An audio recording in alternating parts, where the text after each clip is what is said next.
네, 우리에게 주신 하나님의 말씀은 누가복음 1장 26절에서부터 38절까지의 말씀입니다. 누가복음 1장 26절에서부터 38절까지의 말씀, 신약성경 87면 입습니다.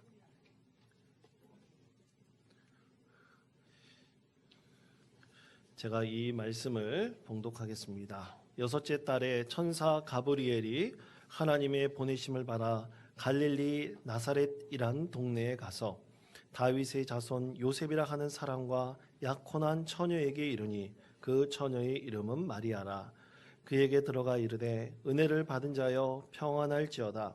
예수께서 너와 함께 하시도다 하니 처녀가 그 말을 듣고 놀라 이런 인사가 어찌함인가 생각하매 천사가 이르되 마리아여 무서워하지 말라. 내가 하나님께 은혜를 입었느니라. 보라, 내가 잉태하여 아들을 낳으리니 그 이름을 예수라 하라. 그가 큰 자가 되고 지극히 높으신 이의 아들이라 일컬어질 것이요 주 하나님께서 그 조상 다윗의 왕위를 그에게 주시리니 영원히 야곱의 집을 왕으로 다스리실 것이며 그 나라가 무궁하리라. 마리아가 천사에게 말하되 나는 남자를 알지 못하니 어찌 이 일이 있으리이까. 천사가 대답하여 이르되 성령이 내게 임하시고 지극히 높으신 이의 능력이 너를 덮으시리니 그러므로 나실 바 거룩한 이는 하나님의 아들이라 일컬어지리라. 보라, 내 친족 엘리사벳도 늙어서 아들을 배었느니라.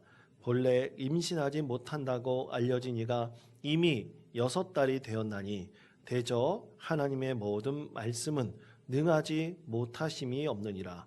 마리아가 이르되 주의 여종이오니 말씀대로 내게 이루어지이다 하매 천사가 떠나가니라. 아멘. 호산나. 여러분, 송영이라는 수필가가 쓴 작품 중에요, 버스를 기다리며라는 수필이 있습니다. 이 수필의 내용 중 일부가 이 기다림에 관한 그런 내용인데요. 여러분 한번 내용을 보시기 바랍니다. 이렇습니다. 기다림은 나를 지치게 하지만 그래 버스는 와. 기다리면 오는 게 버스니까. 시장에 간 엄마처럼 소풍날처럼 방학처럼 꼭 오기로 예정된 것들 아닌가. 온다는 보장도 없는 것을 기다리는 막막하고 답답한 심정과 비교를 해봐. 그깟 일로 동동거린 게 우스워지지. 아주 버스를 기다리는 마음을 아주 참 재미있게 또 아주 정갈하게 그 수필로 표현한 것 같습니다. 여러분, 버스를 기다릴 때 버스가 오지 않으면 여러분 마음이 어떠세요? 조급해지죠. 아마 마음이 동동거리기도 했을 것입니다. 이 기다린다는 것이 어떻게는 우리에게는 기대하는도 있지만 또 조급한 마음도 주는 것 같습니다. 여러분, 오늘은 대림절 두 번째 주일입니다. 우리 아기 예수께서 이 세상에 오심을 우리가 기다리며 또 기대하는 그런 주간입니다. 그런 기대하는 마음을 가지고 우리가 또 이 대림절 기간을 보내면서요, 우리 예수님의 오심에 참으로 우리 간절한 마음과 기도를 담아 하나님께 이 예배로 드리고 또 하나님께 기도를 드립니다. 여러분, 이 크리스마스가 되면 여러분 아이들은 무엇을 기다릴까요? 예수님을 기다릴까요? 아니면 크리스마스 선물을 기다릴까요? 예, 그렇습니다. 여러분 어른들도 크리스마스 선물을 기다립니까? 예, 아마 그런 분들도 계실 거예요. 크리스마스가 되면 그 어린 시절 아빠 엄마가 내 머리맡에 놓아두었던 그 크리스마스 선물을 생각하면서 오늘 또 사랑하는 사람과 좋아하는 사람에게 선물 받기를 또 기대할 수 있습니다. 저 어렸을 때 이 크리스마스만 되면 항상 이 선물 받기를 기대했던 그때의 기억이 새록새록 나타납니다. 어렸을 때 이 크리스마스가 되면 가까워지면 이 선물 받을 준비를 해야 돼요. 여러분, 무슨 준비를 해야 됩니까? 착한 일을 많이 해야 됩니다. 근데 착한 일을 한 달 동안 하면 너무나 힘들잖아요. 그러니까 딱 일주일만 합니다. 엄마를 도와주기도 하고 청소를 하기도 하고 그래서 착한 일을 하는 거예요. 근데 자기 나름대로 착한 일이죠. 어른들 보기에는 착한 일인지 무슨 일인지 잘 모릅니다. 그래서 24일 날 저녁에 되면 엄마 아빠가 일찍 자라 그래요. 왜냐하면 자지 않으면 산타크로스 할아버지가 절대로 옵니까 안 옵니까? 안 온다고 생각하죠. 그래서 일찍 자라 그래요. 일찍 자고 그 새벽마다 꼭 일어나면 항상 머리를 위에 선물이 있는지 아닌지 확인했습니다. 확인하는 방법이 손을 탁 들어가지고 머리에 있는지를 확인해 보면 부스럭 하는 소리가 나면 분명히 선물이 있는 거예요. 뜯어보면 자기가 갖고 싶었던 선물이 담겨 있었던 그런 때가 있었습니다. 그런데 한 초등학교 3학년 정도 됐을까? 그때 되고 난 다음부터 선물이 끊겨버렸어요. 왜냐하면 제가 그때 초등학교 1학년, 2학년 때까지는 그 영등포 쪽에서 학교를 다녔는데 이 3학년 때는 이제 소위 강남으로 이제 이사를 갔습니다. 이사 가가지고 근데 그때부터 이 선물이 없었던 것 같아요. 아마 크리스마스 때 그 선물은 산타크로스 할아버지가 주는 게 아니라 아빠, 엄마가 준 거라는 것을 이제 알았기 때문이기도 했을 것이고요. 그리고 크리스마스 때가 되면 꼭 선물이 있어야 되는가라는 기대하는 마음도 이제 점점 사라졌기 때문이었던 것 같습니다. 어느 순간부터 이 선물이 없어진 것에 대한 아쉬운 마음이나 그런 것도 없어지게 되었습니다. 그러나 여러분, 우리 아이들은 지금도 그런 마음을 가지고 있습니다. 이 크리스마스 때 되면 과연 산타크로스 할아버지가 무슨 선물을 줄까? 아마 그런 간절한 마음으로 기도하고 또 소망하는 그런 마음도 우리 아이들에게는 있을 것입니다. 그것이 참 기쁨이고 즐거움이 어린 시절에 되는 것이죠. 그런데 여러분, 오늘 말씀은요, 우리에게 주신 이 말씀은 이런 어린아이들이 크리스마스 때 받기를 원하는 선물을 그런 기다리는 마음이 아닙니다. 이와 달리 한 생명의 탄생에 대한 너무나 소중한 기다림의 시간을 말하고 있습니다. 여러분, 아기를 임신했을 때 뱃속에서 자라는 그 아기를 그 태동을 느끼면서 그 움직임을 우리가 다 느끼면서 여러분은 어떤 마음을 가지고 이 아기의 탄생을 여러분 기다리고 있습니까? 저는 말씀을 준비하면서 이 한 생명이 뱃속에서 자라나 태어나는 그 과정, 특히 제 자녀들이 그 엄마의 뱃속에서 자라났던 그때를 한번 생각해 보았습니다. 아주 오래전 얘기인데도요, 이 생각해 보니까 하나도 기억에 한 점도 떨어지지 않고 다 생각이 났습니다. 아기가 뱃속에서 점점 자라나잖아요. 그러면 엄마 배가 어떻게 됩니까? 불룩해지죠. 점점 커집니다. 태산만큼 커지는 분도 있습니다. 그러다 보면 이 뱃살이 어떻게 됩니까? 불안하다 보면 터져버리게 돼요. 그래서 로션을 가지고 이 트지 않도록 이 잘 늘어나도록 이 로션을 이 배에 발라줬던 그런 때도 기억이 나고요. 또 여러분, 길을 가다 보면 또 스트레스 받고 피곤하다 보면 이 배 속에 있는 아기가 어떻게 되든지 이 발로 차는 것 같아요. 그렇게 되다 보면 갑자기 이 배가 굳어진다 그럽니까? 여러분, 그런 때 있죠. 딱딱하게 굳어질 때가 있는 것 같아요. 그래가지고 좀 쉬었다가 갔던 때도 있었고요. 또 그리고 이 배를 이렇게 탁 만져보면요, 이 진짜 애가 이 움직이는 것이 느껴질 때가 있습니다.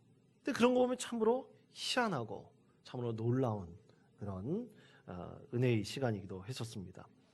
그때 제가 이 첫째를 출산하기 전에 그때 나왔던 이 아기 용품들 중에서 참 많은 것들이 참 희한한 것들이 있었는데요. 그 중에 제가 갖고 싶었던 것이 있었어요. 그것은 아기의 태동 소리를 듣게 해주는 그런 그 유아 물품이 있었습니다. 근데 사고 싶었는데 가난한 전도사 시절이라서 돈이 아까워서 사지 못했던 그런 기억도 있습니다. 그렇게 10달 동안 시간이 지나고 아기를 출산했을 때 참 정신없게 하루하루가 지냈던 그런 기억들이 있습니다. 근데 여러분, 이것은 아내의 기억입니까? 남편의 기억입니까? 남편의 기억입니다. 아내의 기억은 다 다를 거예요. 이런 경험을 직접 하기 때문에 10달 동안 아기를 뱃속에 품고 자라나게 하긴 그 기억은 남편의 경험과는 새로 다르게 될 것입니다. 근데 오늘 말씀에서 여러분, 한 여인이 임신한 소식을 전하고 있어요. 근데 사실 마리아는 임신하기 전입니다. 그렇지만 그녀는 천사를 통해서 참으로 놀라운 소식을 듣습니다. 그 소식을 들었을 때 이 마리아의 마음은 어땠을까요? 그녀는 무엇을 기대하며 이 천사가 알려준 아기 예수, 자기의 아들 아닙니까? 이 예수의 탄생을 기대하고 또 기다리고 있었을까요? 여러분 오늘 말씀 누가복음 1장 26절과 27절의 말씀입니다. 우리 26절, 27절의 말씀을 다 같이 읽겠습니다. 여섯째 달에 천사 가브리엘이 하나님의 보내심을 받아 갈릴리 나사렛이란 동네에 가서 다윗의 자손 요셉이라 하는 사람과 약혼한 처녀에게 이르니 그 처녀의 이름은 마리아라. 아멘. 자, 오늘 26절 상반절에 보면 여섯째 달이라고 말씀하고 있는데요. 여러분, 세례 요한이 잉태되었을 때 그때를 기점으로 여섯째 달을 말합니다. 먼저 천사 가브리엘은 이 세례 요한의 아버지 사가랴에게 나타났어요. 그리고 아기를 잉태할 것이다. 아내인 엘리사벳이 귀한 아기를 잉태할 것이다. 지금 그 아기가 태어나지 못할 만큼 나이도 먹고 기력이 쇠하였지만 그래도 하나님께서 너에게 귀한 아기를 잉태케 해줄 것이다. 그 예언을 했습니다. 그 말씀이 그대로 이루어지게 된 것이죠. 그렇게 천사 가브리엘이 이 사가랴에게 나타나서 하나님의 말씀을 전하게 되었고요. 그리고 잉태하게 된 지 6달째였습니다. 이 세례 요한이 어떤 사명을 가지고 세상에 태어날지에 대해서 예언했던 천사 가브리엘이 이제는 요셉과 정혼한 마리아에게 나타났습니다. 근데 여러분, 이 말씀의 상황을 잘 이해해 보시면 여러분 한번 좋겠습니다. 여러분 천사를 본다면 여러분 어떨 것 같으세요? 여러분 천사를 보면 내가 천사를 봤다. 너무나 기쁘고 즐겁다. 여러분 그렇게 생각하실 것 같습니까? 천사를 봤을 때 여러분 어떤 마음을 갖겠습니까? 오늘 성경 말씀에 보면요, 29절 말씀에 보면 이 마리아가 느꼈던 감정이 있어요. 29절 말씀, 마리아의 반응을 가리켜 천사가 그 말을 듣고 놀랐다고 했습니다. 처녀가 그 말을 듣고 놀랐다라고 했어요.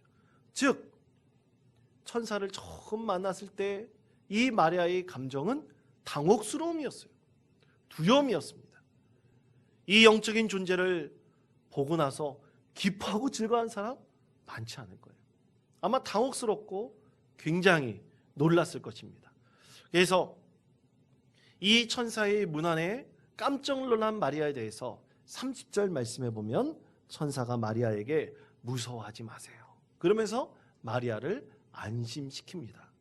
그리고 천사가 전해준 말은 마리아가 성령으로 잉태할 것이다. 그리고 그 아이가 태어나면 그 아기 이름을 예수라 하라. 그리고 그 예수님은 하나님의 아들이라 사람들에게 불릴 것이고, 그리고 그녀가 출산하는 것이 하나님의 뜻대로 이루어진 것이다. 그렇게 천사 가브리엘은 귀한 소식을 전해 주었습니다.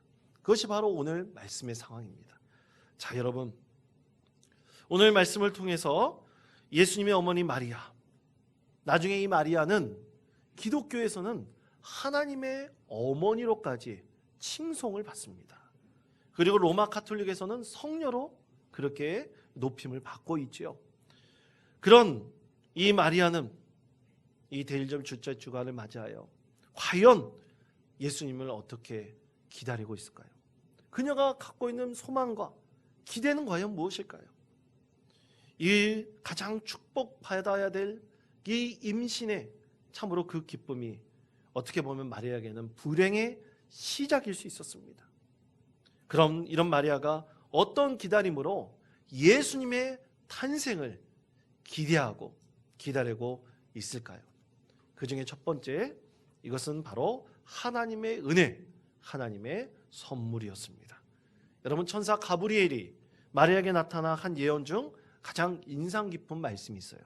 이 30절 하반 부분입니다. 이렇게 말씀합니다. 내가 하나님께 은혜를 입었느니라 말씀하고 있습니다.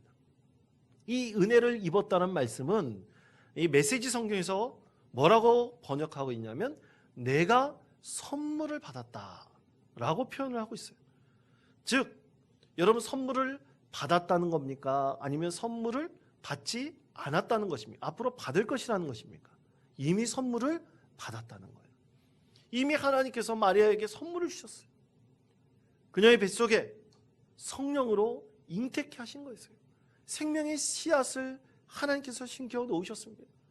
그래서 이것은 돌이킬 수가 없습니다.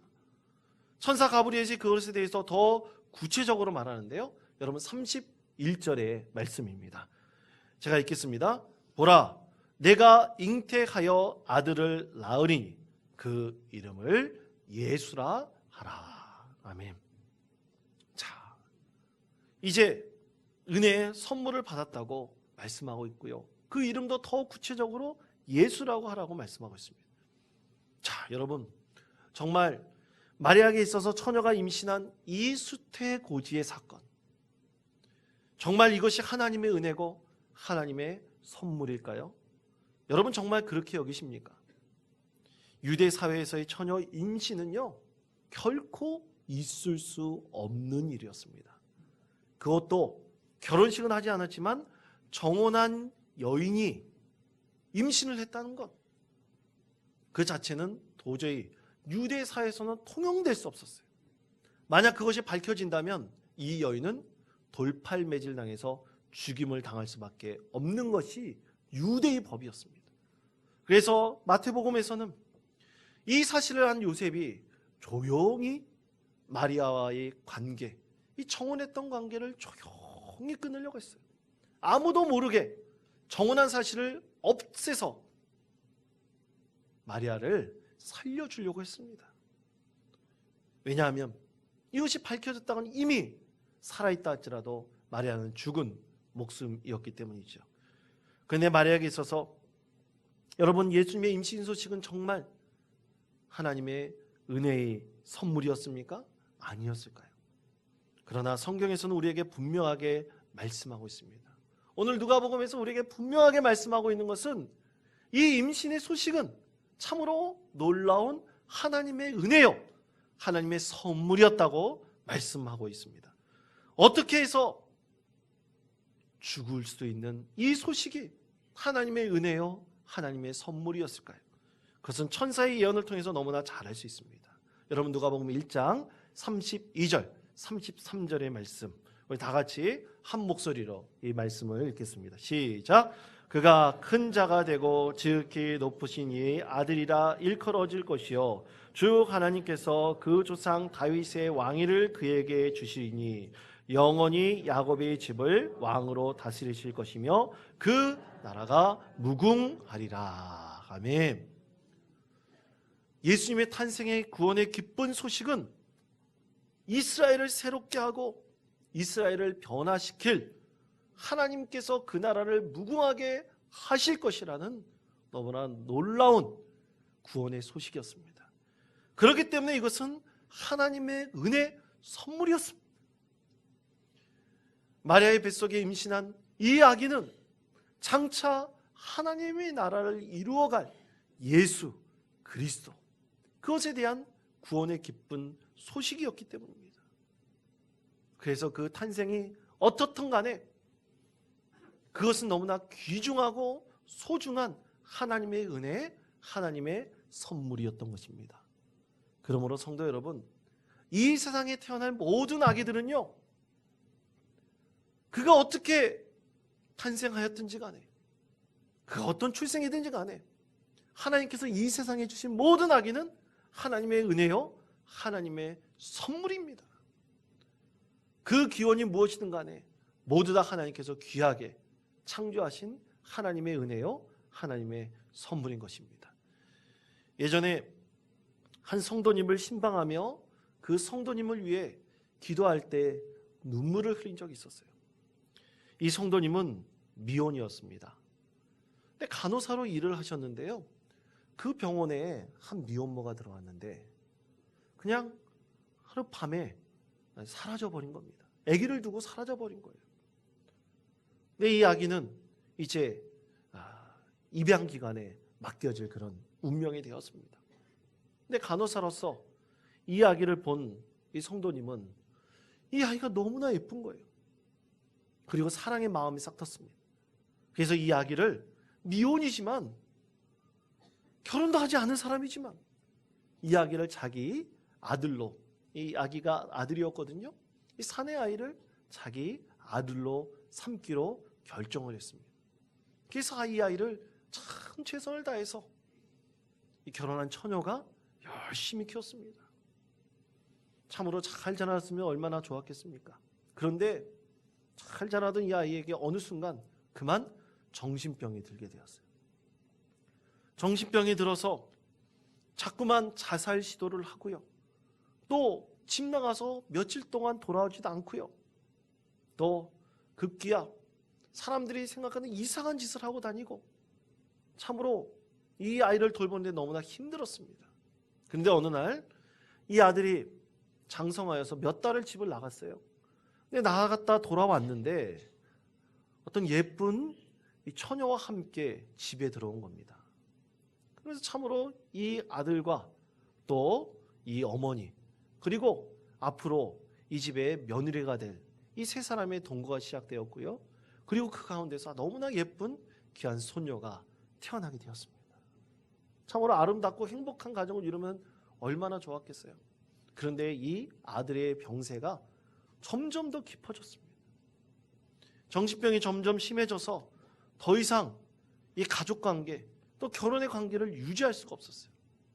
그래서 이 할머니가 된 이 아들의 어머니는 이 며느리를 떠나보냈습니다. 그리고 아들과 손녀는 모르지 자신의 몫이 되었던 것입니다. 그래 참 많은 시간이 흘렀습니다. 결국 정신병에 시달리던 아들은요, 이 손녀가 고등학생이 되었을 때 스스로 먼저 목숨을 끊고 세상을 떠났습니다. 그리고 고등학생 된 손녀와 할머니만 세상에 남게 되었어요. 너무나 힘들고 궁핍한 삶이었지만 이 할머니는 손녀를 위해서는 무슨 일든지 다 감당을 했습니다. 최선을 다해서 살았습니다. 그러면서 신앙생활도 참으로 열심히 하면서 예수님 안에 믿음 안에 살려고 열심히 노력을 하셨습니다. 그때 제가 물어보았어요. 어떻게 하다가 이 아기를 입양하게 되었는지, 또 그리고 손녀를 어떻게 키워되었는지, 그 어머니에 보냈으면 되지 않느냐, 그렇게 물어보기도 했습니다. 근데 그 대답은 이 아기가 너무나 예쁘고 불쌍하고 사랑스러웠다고 했어요. 그리고 그 손녀는 자신에게 있어서 하나님께 주신 너무나 귀한 은혜의 선물이라고 고백을 하셨습니다. 지금은 몇 년의 시간이 지난지 모릅니다. 그러나 지인들을 통해서 들은 소식은 이 손녀가요 대학을 가게 됐고 졸업하게 됐고 또 할머니와 함께 생활하고 있다는 그런 소식을 또 듣게 되었습니다. 여러분, 저는 이 성도님의 얘기를 여러분에게 말씀하고 있지만 그때 그분에게 들었던 그 이야기가 아직도 생생합니다. 하나님의 은혜요, 하나님의 선물이라고 했던 그 고백의 소리가 너무나 제 가슴속에 남아 있습니다. 여러분, 그렇습니다. 마리아에게 있어서 하나님께서 그녀에게 잉태케 하신 그 생명, 그것은 하나님의 은혜요, 하나님의 선물이었던 것입니다. 하나님께 주신 모든 생명은 여러분 하나님의 은혜요, 하나님의 선물인 것입니다. 여러분, 혹자는 이 말씀을 이렇게 해석하기도 하더라고요. 천사가 나타나서 이스라엘 왕이 될 것이다, 이스라엘을 통치하는 사람이 될 것이라고 예언했기 때문에 그렇게 받아들인 거 아니냐, 부정적으로 해석하는 분이 있습니다. 그렇지 않습니다. 그래서 잘못된 해석합니다. 오직 마리아에게 있어서 예수님의 잉태는 하나님의 은혜, 하나님의 선물이었던 것입니다. 두 번째로 이것은 마리아의 순종이었습니다. 자, 이 엄청난 사실 앞에 여러분 마리아가 고백하고 있는 것을 보십시오. 38절 말씀입니다. 1장 38절 말씀 우리 다 같이 읽겠습니다. 시작. 마리아가 이르되 주의 여종이오니 말씀대로 내게 이루어지이다 하매 천사가 떠나가니라. 아멘. 자, 마리아는 분명히 자신의 입으로 하나님께 고백합니다. 저는 주님의 종입니다. 하나님의 종입니다. 종이기 때문에 주인의 말씀, 주인의 뜻이 분명히 이루어질 것입니다. 바로 하나님의 뜻에 그녀는 순종하였습니다. 여러분, 그런데 여기서 의문이 생깁니다. 마리아가 하나님의 뜻을 거부할 수도 있지 않았을까요? 나는 그 뜻에 따르지 않겠다고 항변하고 반항할 수 있지 않았을까요? 근데 여러분, 이 자녀를 앞에서 하나님께서 주시겠다고 하는 이 사실 앞에서 과연 마리아는 어떤 믿음을 하나님께 보였습니까? 아마 보통 사람 같으면 두려움 때문에 거부할 수도 있었습니다. 순종하지 않을 수 있었습니다. 그러나 천사가 고백하기를 하나님의 말씀이 내게 이루어질 것입니다. 반드시 하나님께서 말씀하신 것이 당신을 통해서 이루어질 것입니다. 그 하나님의 뜻에 그녀는 믿음으로 순종하였습니다. 진실로 하나님을 믿고 섬겼던 마리아였기 때문에 그녀는 하나님께 순종하였던 것입니다. 그러므로 성도 여러분, 하나님께서 우리에게 원하시는 것은 바로 순종입니다. 순종은 믿음을 통해서 완성이 됩니다. 믿음 없는 순종은 결코 있을 수가 없습니다. 자기 의를 가지고 절대로 하나님의 뜻에 순종할 수가 없습니다. 여러분, 마태복음에 있는 예수님의 족보를 쭉 보면 그 중에서 참 하나의 놀라운 것을 발견할 수 있는데, 그것은 4명의 여인이 이 성경 말씀에 등장하는 것입니다. 그 4명의 여인은 이렇습니다. 다말, 그리고 라합, 룻, 그리고 예수님의 어머니 마리아, 이렇게 4명입니다. 여러분, 이 4명은 그들의 면면이 다 다릅니다. 공통적인 것이 별로 없습니다. 출생한 것, 그리고 그들이 자라났던 삶의 자리 다 다릅니다. 그러나 그들 가운데 딱 한 가지 동일한 것이 있습니다. 그것은 바로 순종이었습니다. 여러분, 유다의 며느리 다말은요, 하나님의 뜻에 목숨을 걸고 순종하였습니다.